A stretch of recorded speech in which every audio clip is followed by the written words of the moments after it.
Hi everyone, welcome back to my channel. Today is just another WIP and chat. I noticed the last time I did WIP and chats, people were asking why there was no live chat. I've been doing these for a while, but I guess because I haven't done them so consistently, it was forgotten. But yeah, I do these WIP and chats, but they're just me working on a WIP. They used to be called WIP Wednesdays. And I just kind of chat about what's going on with me or in the background with the channel and stuff like that. So there is no live chat, but you are, of course, welcome to leave a comment, and then I will get back to you as soon as I can. So yeah, I haven't done these in a little bit, primarily just because I've been getting my ducks in a row. On my last WIP and chat, I had mentioned I had quit my job, and I ended up leaving earlier than expected just due to, well, the way I was being treated. So I just decided to leave earlier.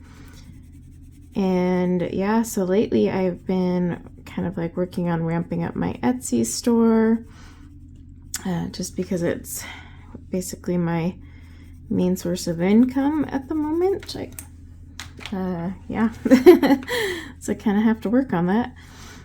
And then yeah, I've just been creating some new products. I was working on a ton of stuff for like October and fall, and I'm also coming out with a bunch more. So if you follow my Etsy store, you'll see a few new listings pop up at least once a week. But yeah, I'm working on some new stuff right now.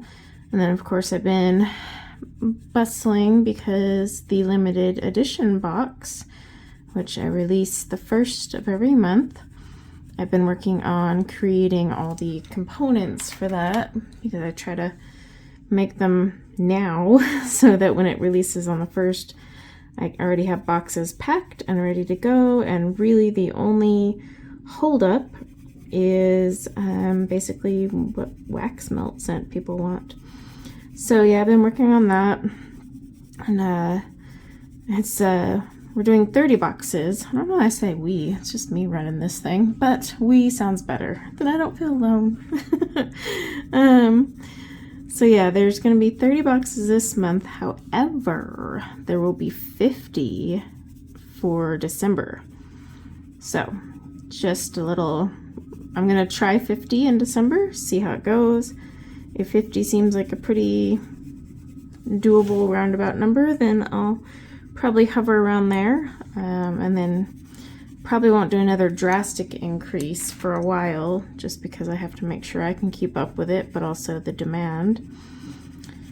So I can't give away what's in the November box, but it's really pretty. It's really fallish, kind of fall, but also like getting you ready for the holidays, you know. So it's a cute little one. And I'm going to offer some more customization options, similar to how I did on the last box. So that'll make it a little bit fun too. That seemed to be enjoyed by people. But yeah, so I've been working on making a ton of wax and putty in bulk. On top of just making it for my inventory, I've been making it for the boxes. And yeah, just trying to figure out SEO and all this stuff on Etsy. There's so much to learn to have an Etsy store, by the way. It's been quite the learning curve, but I think I'm getting it down. So yeah, I've been working on that. And then I'm trying to just find a schedule that works for me, because like at first I felt like I was just constantly making products. Like I never had a day off to do admin stuff or film. So it's been kind of like the last 2 weeks I've just been working on finding ways to like create a new schedule. You know, it was weird at first not waking up in the morning, first thing I do, checking my emails and all the stuff in my old job. So it was kind of strange. Like I had to redo my whole morning routine, figure out how to wake up and function. But yeah, I set up a schedule this week and I tested it out, and I think it worked pretty well, because here I am filming and I have time to film, so I must be doing something right, because last week I felt like I had no time to film. So I guess small gains. But yeah, so other than that, we're just getting ready for Halloween over here, as I'm sure most of you are, especially if you have kids, or if you're an adult that likes to dress up. Hey. But I think all of my kids' costumes are pretty much done now. My son, he's a teenager. I don't get those creatures. He and his friend are dressing up like Barbie. Not Ken, Barbie. It's gonna be ridiculous. And they're doing it because there's two girls that are in their friend group, and they're both dressing up as different kinds of Barbies. So as a joke, they decided that they would surprise them at their Halloween party and also be dressed up like Barbie. So I had to buy my son neon or like hot pink tight jeans. most ridiculous things, and I'm like, you're never gonna wear these again. And oh my goodness. Yeah, so got that. My youngest is a fox. She wanted to be a fox. It was so random. Hers, all of them were pretty random, but she's gonna be a fox. And then my 11-year-old is going to be a cow. But she picked one of those cute, like, cow jumpsuit style costumes, you know, that, like, almost you could reuse as pajamas or, like, a warm wearable robe type of thing. I'm sure you guys know what I mean. It's like a one piece. And it is really cozy, so she'll probably be the warmest out of all of my kids. But as usual out here, just before Halloween, like, we've seriously been in, like, the 60s and 70s, and I swear, every year, the week before Halloween, all of a sudden it's like, pew! And the temperature just like plummets, and then there we are, like, it's not even, I think it's like 45 out there right now. Yeah, every year. Like, so it's just funny how that happens right before Halloween. It just tanks and it gets freezing. But yeah, so yeah, we're good for that. My one daughter picked up 2 more dance classes, and they just invited her to pre-point ballet as well. So she's taking, I had to think, like, recount it the other day, because she only goes twice a week, but on Tuesdays there's 2 dance classes. On Thursdays she has 3 classes. Yeah, 3 classes in a single evening. But yeah, it's 4 classes, because she has her recreational ballet class, and then she has her competition ballet class, 2 different things. And then she's now taking a hip hop class, and then they bumped her up to a higher level ballet competition team, and so she's on both teams. So that's her 4 classes. And then, yeah, once she starts point, apparently it'll be Thursday evenings, right after her higher level ballet comp team practice. So I was kind of laughing because she's going to end up with 4 classes that day, and she'll basically be at the studio from 5:30 till like 8:30 at night. Because all their classes are like 45 minutes long. But that's a lot of dancing in one day. At least for me, I'd be dying. But like, she came home yesterday, it was her first time doing all 3 classes, and she was like, I'm a little tired, but not really. I'm like, all right. But then, yeah, when I found out her point class was going to be that, I asked her, I was like, well, do you want to drop one of your other classes? And she said no. But she wanted to take hip-hop, because she loves ballet, but she's taking hip-hop just to learn to move a little quicker. Yeah, because hip-hop is a lot more fast-paced.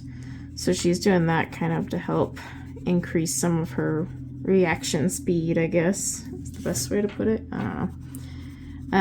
I'm no dancer. Yeah, my son just got cleared to finally go back to school. Thank goodness.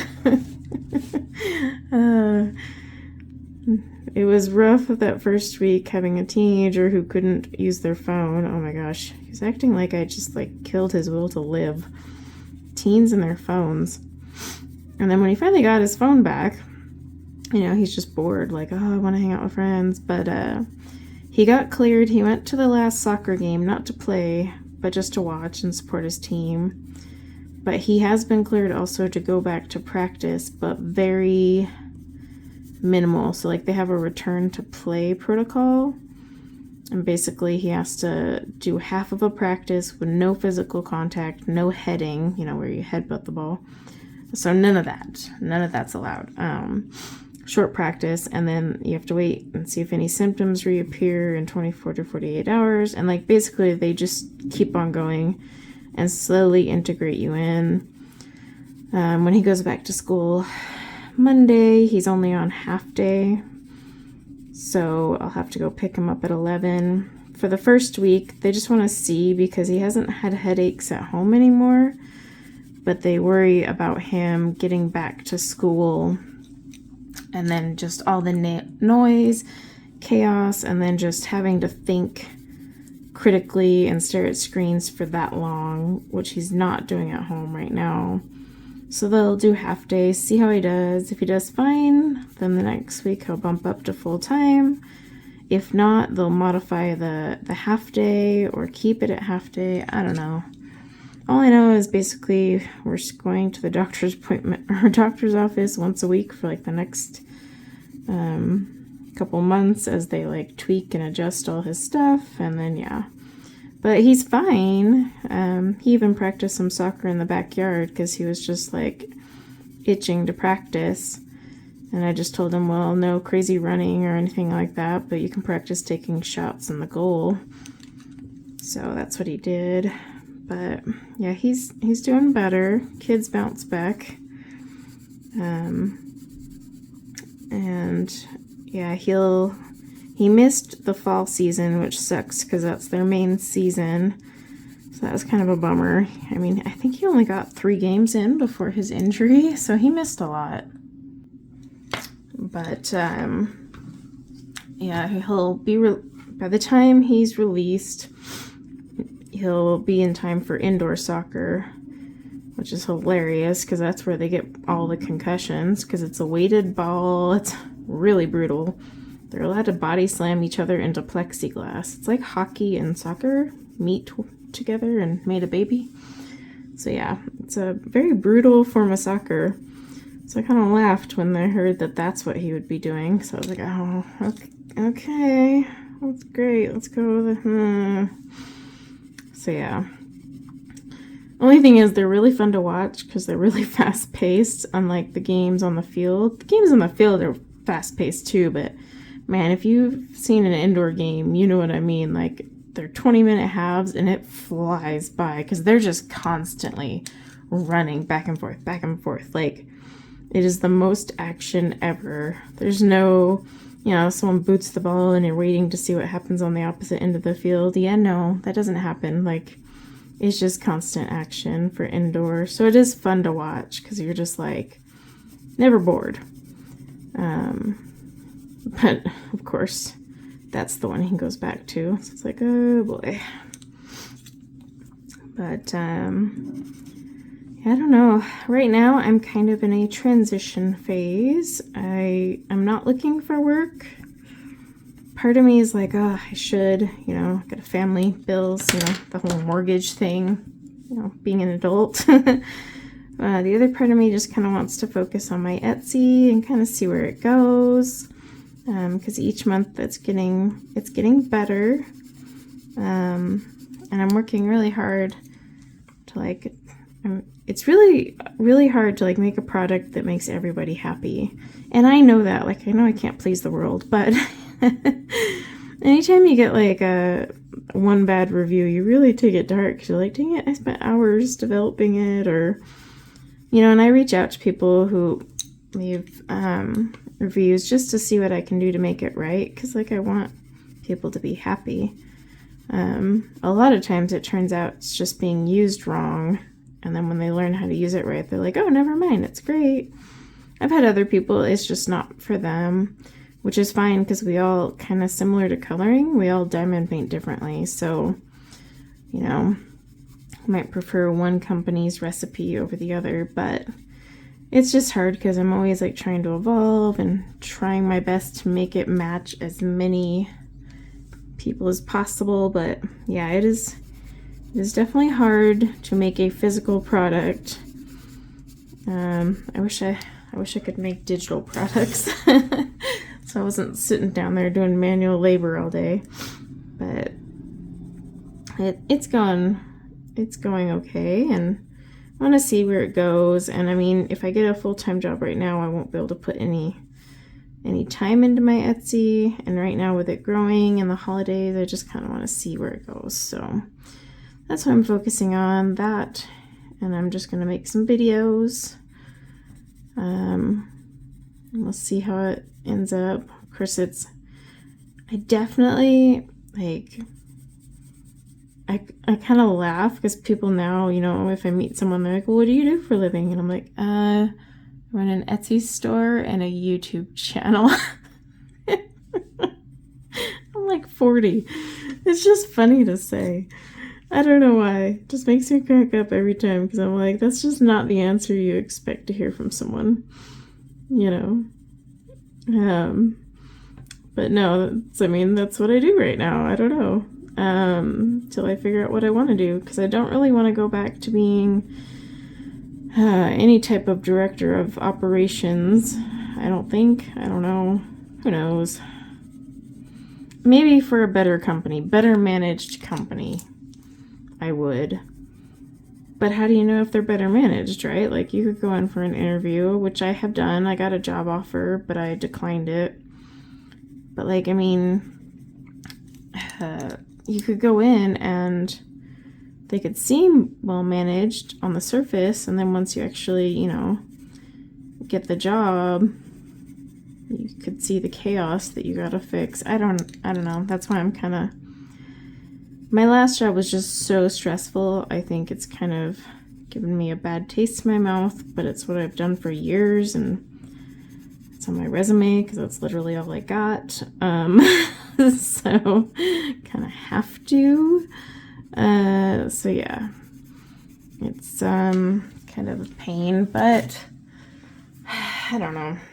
We'll see. I'm looking, but at the same time, I mean, our biggest hurdle is I have the Huskies and I need to work from home if I have 3 Huskies. If I decide to take a job out of the home, then we're going to have to rehome our dogs, and I just can't do that. So, I mean, I did talk to our trainer about coming back to work for him, and he said, you know, I could come back and work for him. So I might do that. I've been boarding and training dogs here, but only one at a time. So, yeah, I don't know. There's so much I want to do. That's the problem. Like, I really want, for example, like, I want to start making tons of diamond painting pens because I have a lathe, and I've just been making basic ones, but I want to get into like super fancy ones. But those are going to require like some practice with resin pouring. Resin isn't like an art form in itself, and you have to, you know, keep perfecting it.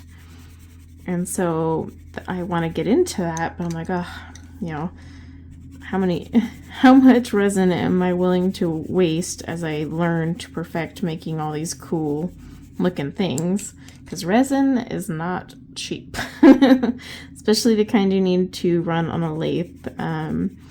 Yeah, that brand is not cheap whatsoever. But I want to get into that and make some cool looking pens, and then just start doing more complicated designs with my lathe. It's like freezing cold in my garage now, though. I really should have jumped on this like a month ago. because now I'm gonna have to like wear gloves and a freaking beanie and get a space heater out there or something, because I'm gonna freeze my buttons off out there. That's basically what I'm saying. So yeah, we'll see, but I would really like to get into that and create some more and see what I can do and just add that to my Etsy. But I mean, there's so many product ideas I have for my Etsy. I mean, every day, like, I wake up in the morning and I write in my journal, and it's kind of like a brain dump, but then I have like a bajillion ideas. So then I have to run over to my computer or grab out my phone and put them on my Asana task list. So it's like my brain dump almost gives me more work. Yeah, I just have so many ideas. I want to get them done. I'm really having fun making wax melts. I just started making these wax melt crumbles, and I really, really want someone to buy them because they're so cool. Like, and the packaging is so dang cute. So yeah, if you see them on my Etsy and you want some wax melts, buy the crumbles. They cost more, but they actually give you way more wax than the clamshell, which I think I need to adjust in the listing description. So if people are wondering why they're so expensive, it's basically the equivalent of like 3 clamshells, and you actually use the less of the crumbles because they're super potent. I found that out myself the hard way when I went to put them in my wax melter. And I was like, oh my gosh, these things are... I was like, my bedroom was so strongly scented with caramel apple, because that was the test one I made, that I had to unplug my thing, turn on the fan. I was like, whoops. So yeah, gotta do just one small scoop, and that's all you need, because those things are strong. They really hold on to the fragrance better than the clamshells. And there's a whole science behind it, and I know why they do it, and I'm not going to sit here and spend 20 minutes telling you guys, because snooze fest. But yeah, there's a whole science to wax melt making. It's quite interesting, because people will be like, yeah, you just melt it, add some fragrance, and call it a day, right? I'm like, actually, no. There's like ratios and very specific temperatures you have to meet, and depending on the fragrance oil, you have to actually like alter or swap it. So like the temperature is never the same.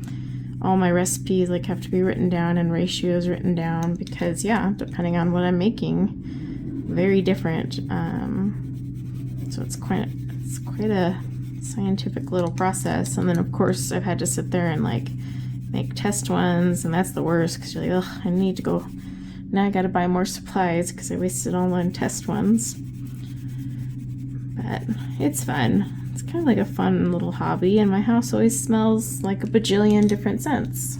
I don't know if that's a good thing or a bad thing, to be honest. So we'll see. But yeah, coloring wise, I may do a completed pages for October. I have colored.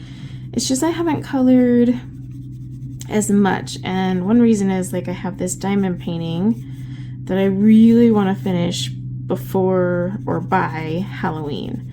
That's like my goal, and it's a ridiculous goal because I'm only a third of the way through. But if I honestly spent my free time working on that and not like coloring, I could totally do it. So I think, yeah, I'm gonna keep focusing on that. So I don't know if I'll have a completed pages one or not, because I need to go back and see how much I actually colored.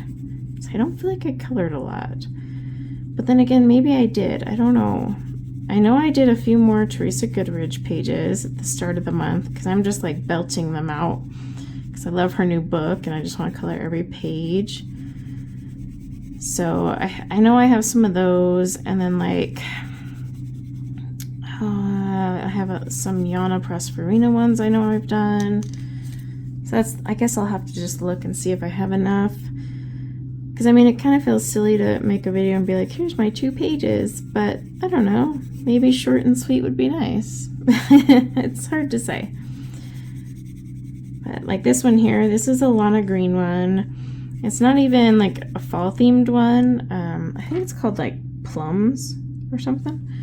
But I picked it because I was going to do like fall-ish colors. I know it doesn't really look that way now, but I was thinking, you know, with those dark, juicy plums, and I was kind of going to give fall colors to the leaves. I don't know. I was going to just do my own color palette and not go for like realism. I just realized I missed a whole chunk of her skin right there. But I picked this one because I hadn't done a portrait in a while, and this one was just speaking to me, and I was really wanting to do portraits. Like, I think my last completed pages, I had like no portraits, which is very rare for me. I am buying a couple things on Etsy. Not that I need more PDF coloring pages for Pete's sake, but like the Mariola gnome ones, like that new autumn one, I'm gonna grab that one. So yeah, or it's not gnomes, sorry, it's like autumn cuties or something like that. I don't know, it's flippin' adorable. So I'm gonna grab that, and then yeah, I mean, I haven't been coloring a lot, but it's because I have that goal of finishing that one diamond painting. And then once that is done, I'm definitely gonna be back to all my coloring fun. Yeah, and like with this one, for some reason, I was just itching to use Pablo's, which is strange because I don't know. I normally just want to break out my Prismas because I can do a page a lot faster. I mean, as you can tell, look how many times I'm having to layer these. I could push harder, but these don't work very well if you sit there and push hard. They need to layer up. But yeah, I don't know why I went with the Pablo's. I was just like, ooh, I feel like using those. And here we are. And I've been working on this page for, gosh, like a week. But I only start it like at bedtime. I just kind of sit there and color for a half hour or two. And then I start reading a book. I'm reading all of those Bridgerton books. I'm on book 3, Benedict's story. If you are a Bridgerton fan, you would know what I mean. And I gotta say, out of the ones I've read so far, obviously I'm only in 3rd in, but I like this one the most. Yeah, the first one was good actually. Second one, I just felt was super corny. And also it just repeated the same theme of the first one. So I was like, this is kind of dumb. And I can see now why on season 2 they had to change it, because otherwise they would have been saying the same story. So, yeah, I mean, the books don't fully align with the show. So, in fact, there's quite a few significant differences. So just FYI if you want to read the books. But yeah, the second book I didn't like. I didn't really even like the second season though, so I found that kind of interesting. I wonder if like my dislike of the second season carried over into reading the book. I don't know though. I have different reasons for why I disliked both, so probably not. But either way, they're fun to read. I used to never read romance novels. I was like, oh, how cheesy. But I really like hers. They're not cheesy. They're really cute. So, I don't know. I mean, my own manuscript is still sitting there. I need to go revisit it. You know, Stephen King says to leave it alone for a month before you go back and do version 2 or draft 2 or 3 or 5 or 7. And I think I'm on like 90 days, so I should probably get on that. But yeah, I would like to get some books out. I think I'm so burned by AI though from it hurting the industry I was working in that I'm like, is there even a point to writing books anymore? You know, like, are eventually all of our books going to be written by AI? That's a genuine fear of mine. Like, and so I'm like, do I really want to spend, you know, hours writing this book and then like someone belt out a ton of AI books later? I don't know. I honestly don't think AI will replace actual authors. It has a lot of potential and whatnot. Like, I mean, it can write some pretty impressive stuff. That's why my company I was working for was practically going out of business. but it doesn't have the creativity, and any ideas it comes up with are ideas it's pulling based on keywords that are already out there in the internet. So it literally is not making something creative from scratch. It can't do that. That's way different level of thinking. It's pulling off of prompts. So it is borrowing the idea, even though it might spit it out in a different way, it's borrowing the idea from somewhere. So that's the advantage human writers for, books will have for a while, at least, hopefully, is that when they create an idea, they're not just pulling it and repurposing it or combining things. Although, in reality, if you think about it, most books are just a rendition of an old book. Because really, you can't come up with something 100% unique anymore. It's been done. But you just kind of, like, if you read books, you'll notice, like, the plot maybe comes from a book you've read before. If you read a lot, you'll notice, like, the scene or the themes or, like, the characters, you kind of recognize some similarities. So it's always interesting. There are a couple rare authors that are definitely like, there's no way that came from anywhere but their head. Like, they didn't have inspiration. They're just like that good. Like Stephen King. I mean, come on, he's Stephen King, so he's an anomaly.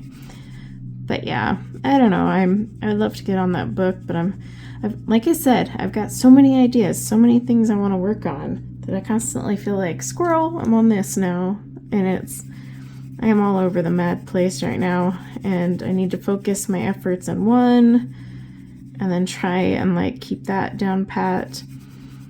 That's why I might actually be stopping my diamond painting channel. One, it's not getting a lot of views. Two, I've noticed some people in the diamond painting community are really mean. I don't know. But it's just another channel to maintain, and the coloring and the watercolor channel are really fun, but I don't know, we'll see, because I am having fun with that channel.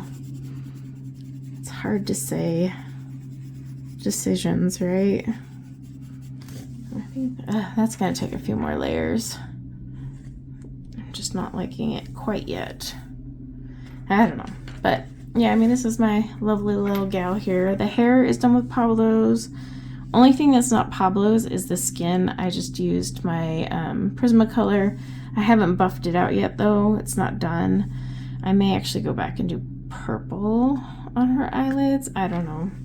If you want to know the colors for the dress, though, before I go, I am using Aubergine, Purple Violet, Purple, Light Purple. I know, I'll check out that variety. And Salmon Pink. So yeah, well, thanks for listening to me ramble away, and until next time, take care.